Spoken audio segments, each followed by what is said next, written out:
Big TV భక్తి సమాచారం WhatsApp ఛానల్లో జాయిన్ అవ్వండి. అన్ని విశేషాలు ఎప్పటికప్పుడు తెలుసుకోండి. శ్రీమాత్రే నమః. సద్గురు జ్యోతిషాలయం నుంచి ఒక విశ్లేషణ. మార్చి 29, 2020 తారీఖున షష్టగ్రహ కూటమి ఏర్పడుతుంది. గురుగారు దీని గురించి చాలా చెప్తున్నారు. దీనివల్ల ఏమైనా అపార్థాలు జరుగుతాయా లేదా ప్రళయం జరుగుతుందా అని అందరూ నా దగ్గర ప్రశ్నిస్తున్నారు. ప్రళయం జరుగుతుందా కాదో తెలియదు, కానీ మీరు ప్రళయంలో పడకండి. ఫస్ట్ మీరు అన్నీ చూసి రకరకాల ప్రశ్నలతో మీరు సతమతమవుతున్నారు. అలా అవ్వకండి, రిలాక్స్గా ఉండండి. ఏమవుతుందో దీన్ని చాలా క్షుణ్ణంగా విశ్లేషించి నేను మీ ముందుకు వచ్చాను. గతంలో 2019 డిసెంబర్ 20వ తారీఖున షష్టగ్రహ కూటమి ఏర్పడింది. ఆ తర్వాత కరోనా మహమ్మారి విజృంభించి విలయతాండవం చేసింది. ఇక ఇప్పుడు మళ్ళీ 2025 మార్చి 29వ తారీఖున షష్టగ్రహ కూటమి ఏర్పడుతుంది. షష్టగ్రహ కూటమి ఎఫెక్ట్ ఏమైనా ఉంటుందంటే ప్రళయం వస్తుంది అని అంటున్నారు. నమ్మకండి, అది అబద్ధం.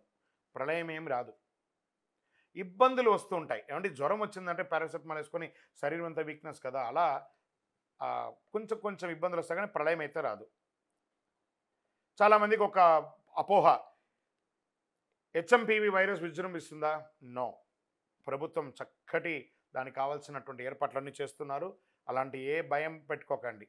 అయితే ఈసారి కూడా గతంలో షష్టగ్రహ కూటమి ఏర్పడినప్పుడు కరోనా మహమ్మారి విజృంభించినట్టు ఈ హెచ్ఎంవీపీ వైరస్ విజృంభిస్తుందా అన్న ఆందోళన పలువురిలో వ్యక్తమవుతుంది. కాబట్టి ఈసారి ఏర్పడే షష్టగ్రహ కూటమి అంత ప్రభావవంతమైన కూటమి కాదు అని విశ్లేషకులు, గురువులు అన్ని గ్రహాలను దృష్టిలో పెట్టుకొని చెప్పడం జరుగుతుంది. దీనివల్ల తీవ్ర పరిణామాలు ఎదుర్కొనే అవకాశం లేదని జ్యోతిష్శాస్త్ర నిపుణులు మల్టిపుల్, ఒకరు కాదండి అందరూ చెప్తున్నారు. 6 గ్రహాలు మీనరాశిలో సంచారం. గత ఏడాది అక్టోబర్ 23వ తారీఖున రాహు మీనరాశిలోకి ప్రవేశించి సంచారం చేస్తున్నాడు. జనవరి 28వ తారీఖున శుక్రుడు మీనరాశిలోకి ప్రవేశించాడు. ఇక ఫిబ్రవరి 28వ తారీఖున బుధుడు మీనరాశిలోకి మార్చవుతున్నాడు. మార్చి 15వ తారీఖున రవి మీనరాశిలోకి వస్తున్నాడు. మార్చి 28న చంద్రుడు మీనరాశిలోకి వస్తున్నాడు. మార్చి 20వ తారీఖున శనిదేవుడు మీనరాశిలోకి వచ్చేస్తున్నాడు. సో మీనరాశి వాళ్ళు కొంచెం జాగ్రత్తగా ఉండండి. ఎక్కువ గ్రహమాలిక యోగం అంటారు. ఈ గ్రహాలంతా కూడా 1 by 1 ఇలా వేసి మాలలాగా ఏర్పడింది. గ్రహమాలిక యోగం అంటారు దీన్ని. 6 గ్రహాలు సంయోగంతో అమావాస్య నాడు షష్టగ్రహ కూటమి మీనరాశిలో రాహువు, బుధుడు, శుక్రుడు, సూర్యుడు, చంద్ర, శనులు ఉన్నారు. ఈ 6 గ్రహాలు సంయోగం చెందడం వల్ల షష్టగ్రహ కూటమి ఏర్పడిందని దాని అర్థం. ఈ షష్టగ్రహ కూటమి ప్రభావం 12 రాశుల వారిపై మే 31వ తేదీ వరకు ఖచ్చితంగా ఉంటుంది, అన్ని రంగాల వారికి. మార్చి 29వ తారీఖున ఏర్పడే షష్టగ్రహ కూటమి కూడా అమావాస్యతో కూడుకున్న షష్టగ్రహ కూటమి కావడం మరొక ప్రాధాన్యత సంతరించుకుంటుందని కూడా చెప్పవచ్చు. విధ్వంసాలు కలగవు, కానీ మార్పులు ఉంటుంది. ప్రతికూల ప్రభావాలు వస్తే జాగ్రత్త పడాలి. షష్టగ్రహ కూటమి ఏర్పడిన మీనరాశిలో గ్రహాల స్థానాలను బట్టి రాజకీయంగా కాస్త చిరు సంక్షోభాలు ఏర్పడే అవకాశాలు ఉన్నాయి.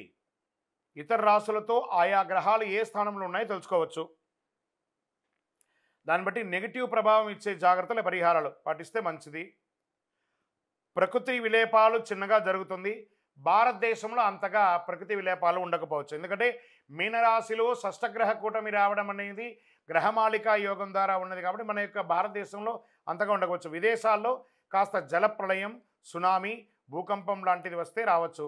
ప్రకృతిలో వచ్చే వాటిని స్వీకరిస్తాం. Be strong. విజయోస్తు. For more videos like this, subscribe Big TV channel.